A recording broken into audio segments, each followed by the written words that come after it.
Let's jump right into it here. And I want to talk about Bruce Lee, my mentor. Now, if you know anything about my history and where I started from, martial arts has been a very big part of my life, very big part of my life. I started training at really 5 years old, but I really started taking it seriously at 13. From there, martial arts has been basically a beacon in my life.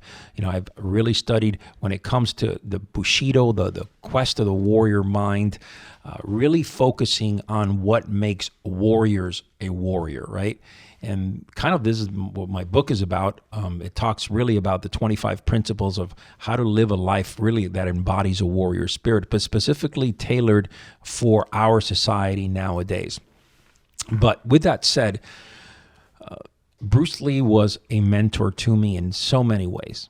All right. When I first, I remember sitting on my bed and receiving a magazine. It was I had ordered a magazine on not how would I say online back in the 80s. That didn't exist, but I had ordered a magazine. I subscribed to a magazine called Inside Kung Fu, and I was getting issues every month. And I remember this particular magazine had Bruce Lee cover on it, and I was like, wow, man, this is so cool. Just I loved reading magazines.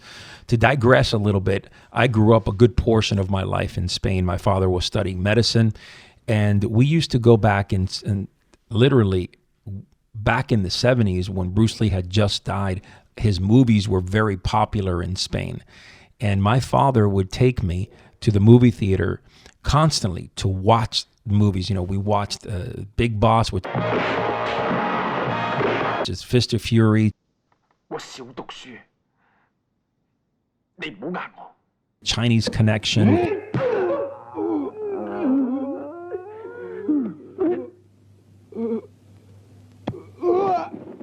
Enter the Dragon.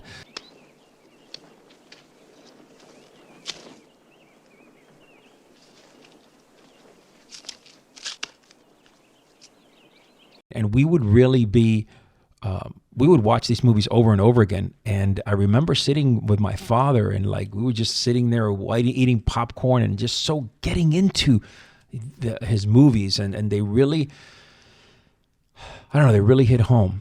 And when I was in my teens then, receiving this copy and seeing Bruce Lee and then reading that article that was so much about really him, his life, how he thought about life, his diligent training philosophy, talked about. So it was he was a very deep, in my opinion, he was a poet in motion, right? A philosopher. And now you can access so many different writings and so many books, but back then it was not as easy. Initially I purchased, literally what would happen is that every week, no matter what, I would go to the newsstands and I would buy a martial arts magazine. I still have hundreds and maybe even thousands of copies of old martial arts magazines. That was my thing, man. When you talk about, I would read these magazines inside and out, all about the martial arts, and just read and then reread them and reread them. And I remember that feeling of when I went to bed at night, just opened these magazines and read. And then I started buying books, and the whole self-defense collection. I think there's 5 volumes, Bruce Lee, and it was like book 1, book 2, book 3, book 4, book 5, and so on. And literally, I read those books, studied those books inside and out. And at that time, I was studying Kung Fu, and it was just a very interesting perspective to see how Bruce Lee kind of, he was traditional in some aspects, but he really infused a lot of the modern fighting concepts into what he did. Obviously Jeet Kune Do, which was a different style, and style is not the word. It was just a different philosophy on how to fight and live life, really. So, I go back and I see this in my mind's eye, like I see myself, in bed studying and absorbing this and reading Bruce Lee books. And then, of course, I bought the Tao of Jeet Kune Do and studied it inside and out. And I would go to my garage, right? And I would kick the heavy bag,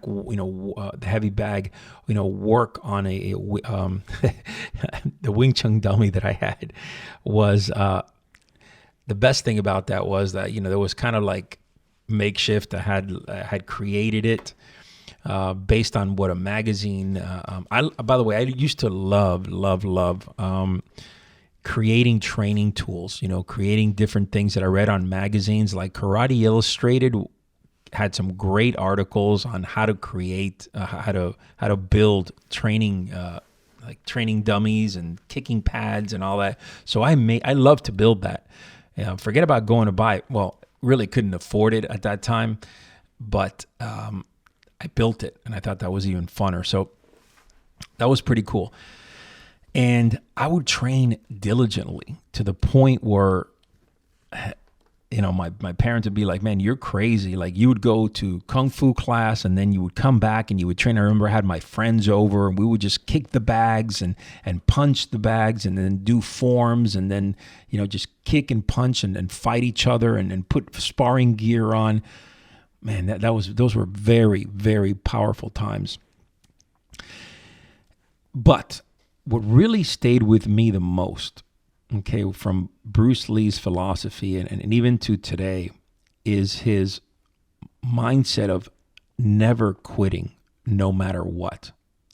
His mindset of constantly getting better, right? Hacking away the unessentials, progressing, improving. And of course, probably the most important thing that stayed with me, about his philosophy and his way, is that no matter what in life, no matter what life throws at you, that you can attack it with everything that you have just by shifting your perspective, by shifting your angle. Right? Because, his story, if I don't want to get into all his story and things like that, but if you know his life story, you know that basically, he came to the United States and then he went back to Hong Kong because the United States, there wasn't an opening for him really to become a star, after, he did a couple of the Green Hornet. Mr. Marlowe? Yes. Okay, that was a big stepping stone for him, but then he went to Hong Kong and really became a star overnight.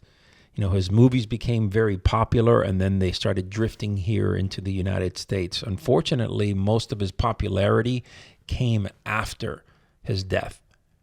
To me, he was an icon. And a lot of guys will say, well, the MMA now and fighters or whatever. Look, I studied this man inside and out. And pound for pound, I would have taken him against anybody in the world. All right. He was just, and not so much because of his technique. Well, his technique was incredible, but it was more about his will to train and constantly train and never stopping. That's it. Bruce Lee, if you look at him, that man was constantly training, constantly changing his style, adapting, overcoming, improvising, just changing the perspective on what fighting. He took aspects of fencing, he brought them in. He took aspects of Wing Chun Kung Fu, of boxing, and he brought from Filipino arts. He brought all these elements into his way of fighting. And he was just on top of his game. He is considered to be the father of modern MMA. I think while MMA is great and there's some cool fights, I think that also was missing and has been missing in MMA. Unfortunately, there's a certain lack of respect, of honor that goes with it. And now it's kind of just like a mishmash of just, fighters, and kind of like, it's similar to boxing, like just a mishmash of fighters. They fight in the ring and they learn, they train different techniques, ground game, boxing, kicking game, take a little bit of everything and then go out there and fight. And it's great. Look, it's a great fight game, but I don't really think I can call MMA essentially true martial arts, because I think there's that honor that's really missing in some of the components. And I think that Bruce Lee had that sense of honor. I think Bruce Lee really brought that to the table, even though he was very progressive, very much, into constant growing and constant evolving. And I think there was a certain sense of honor in him and of that warrior-esque type of feeling that, again, we're missing nowadays. Now, I go back also and I think about how his philosophy helped me in my own life, how his philosophy and the way that he thought of the world really helped me in so many ways. Times where I was down, times where I was depressed, times where I felt like the world was going to cave in on me. When I would read his books and his philosophy and his dedication to building the best combat art form in existence, right? That was his goal. It's having no way as a way, having no limitations as limitations. It's crucial. I mean, that is like, you look back at that and it's like saying, listen, this is it's a philosophy. It's very deep.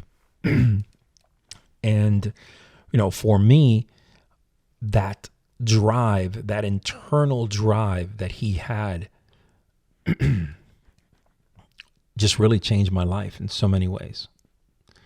And I think that I've applied that from being a Wall Street broker. I've applied that, when I was a police officer. I've applied that in my now running an organization of hundreds of men. That philosophy has really it's embedded in me. I guess that's for lack of a better word. It's embedded in me. I've read so many of his books. I probably have over 30 of his books. And in reality, he didn't write any books. Okay, I mean, he wrote the self-defense books, and Tao Jeet Kune Do were actually taken, from notes and then built into a book. But outside of that, he really didn't write any books. People wrote books about him, his philosophy, his training, his the martial arts and things like that. So I would say, these books that are out there that have to do with Bruce Lee, I have like 90% of them. I own 90% of them. As far as magazines, man, I own a shit ton of magazine covers with him on it. I own special magazines that were just dedicated to him.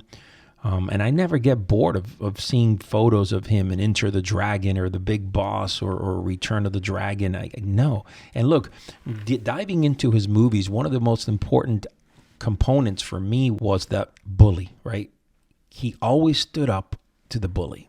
He always stood up to the guys that were trying to bring him down and talk smack, right? And he held his composure. Think about it for a second. He held his composure, a lot of them. If you go back to like even like Fist of Fury, or you want to call it The Big Boss or whatever, but you go back to that movie and he has that chain around his, that token around his neck, and he promised that he was never going to fight again. And they take him to his wit's end, and when they start attacking his family, he has to step up, and he rips it from his neck, and he starts fighting. It gets ripped from his neck, and he starts fighting, and he just unleashes that beast. Wow, that's powerful, man.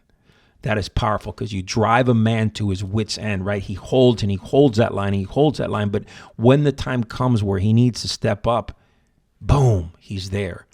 That philosophy is so, it's everything that I live by.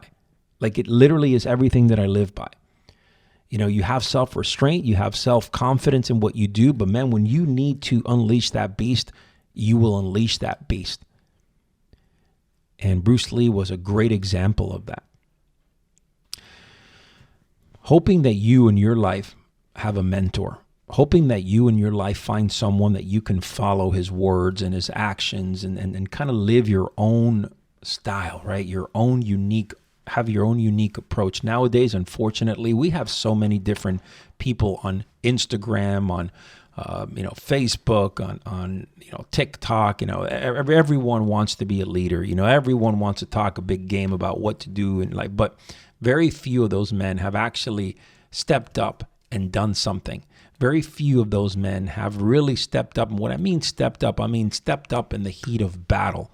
Okay. And I'm not just referring to being a soldier or a cop. I'm talking about the heat of battle where they've really had to overcome really fucked up situations. Yet they're out there trying to be mentors and leaders and things like that. But I'm going to encourage you to follow the right people. Okay. Follow the right people that speak from the heart, that don't bullshit you, that are honest, that are squared away. While the internet has given us an open source, okay, to follow a lot of individuals, sometimes choosing them is not that easy, because I would say a good portion of you follow hundreds of people and take little tidbits from here, from there, from here, from there. Be very careful, all right? Make sure that you grow into the man that you want to be. Make sure that you have a tremendous, that you can literally look back at life and say, you know what, these principles that I live by are really strong, okay? They really are all about developing the best version of myself. All right, guys. Thank you for your time. I'll be coming at you strong with podcasts every single week. We're going to have some great guests here. We're going to have a roundtable pretty soon.